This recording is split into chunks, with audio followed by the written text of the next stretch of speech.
अधिकांश लोगों को अपने ही जीवन से शिकायतें रहती हैं कि उनके जीवन में अच्छा नहीं हो रहा। कुछ भी ऐसा हो जाता है तो उनको लगता है ये नहीं होना चाहिए था।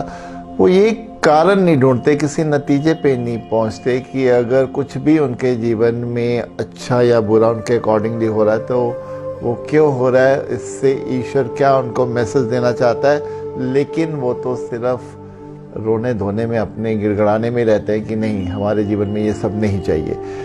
लेकिन अगर हम जो भी परिस्थितियां हमारे पास आती हैं, जैसा भी जीवन हमें जीने को मिलता है, अगर हम थोड़ा रुक कर वेट एंड वॉच की पॉलिसी लेकर चले तो फिर हमें समझ आना शुरू हो जाता है कि जो हो रहा है वो किस लिए हो रहा है, अच्छा बुरा ये सब हमारे लिए ही ये प्रकृति हमारे साथ कर रही है। तो आज की कहानी इसी पे आधारित है।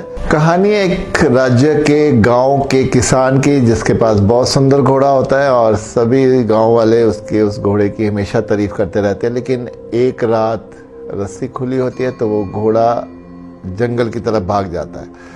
जब गांव वालों को अगले दिन सुबह पता चलता है तो सभी उस किसान के पास उसका दुख बांटने आ जाते हैं। लेकिन किसान मुस्कुराता रहता है और कहता है कि वेट एंड वॉच, जो भी हुआ देखते हैं किस लिए हुआ। और थोड़े ही दिन में वो घोड़ा और 5-6 घोड़ों को लेके आ जाता है और वो भी अच्छी नस्ल के। तो वो गांव वाले बड़े खुश होते हैं और कहते हैं कि तुम बहुत किस्मत वाले हो, तुम्हारा घोड़ा और घोड़ों को लेकर आ गया। तो वो फिर किसान कहता है कि देखते हैं ये किस लिए हुआ, इसलिए वेट एंड वॉच। ऐसे ही दिन निकलते हैं तो किसान का एक जवान बेटा होता है, वो घोड़े की सवारी कर रहा होता है तो घोड़े से गिरकर उसकी लेग में फ्रैक्चर आ जाता है। तो गांव वाले फिर अगले दिन उसके पास दुख जताने आ जाते हैं कि तुम्हारा बेटा घोड़े से गिर गया, उसकी टांग टूट गई। तो किसान फिर मुस्कुराते हुए कहता है कि वेट एंड वॉच, देखते हैं किस लिए हुआ। और थोड़े ही दिन में उस राज्य में लड़ाई लग जाती है।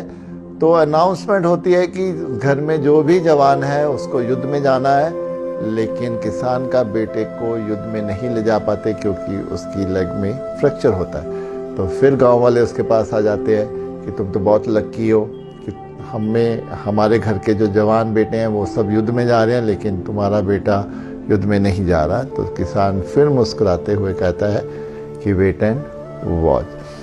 ये कहानी हमें भी संकेत देती है कि हमारे भी जीवन में अगर हमें लगता है कि अभी चीज़ें सही नहीं हो रही, कुछ गलत हो रहा है, तो वेट एंड वॉच। क्योंकि प्रकृति जो भी हमारे लिए कर रही है, ईश्वर ने जो भी हमारे लिए सोचा है, डेफिनेटली उसमें हमारा ही कहीं ना कहीं फ़ायदा होता है। लेकिन हम उस फ़ायदे को कभी देख नहीं पाते। और जब तक हम अपने ही जीवन के इन पहलुओं को नहीं देख पाएंगे, हम सही मायने में जीवन के नैतिक मूल्यों को भी कभी नहीं जान पाएंगे।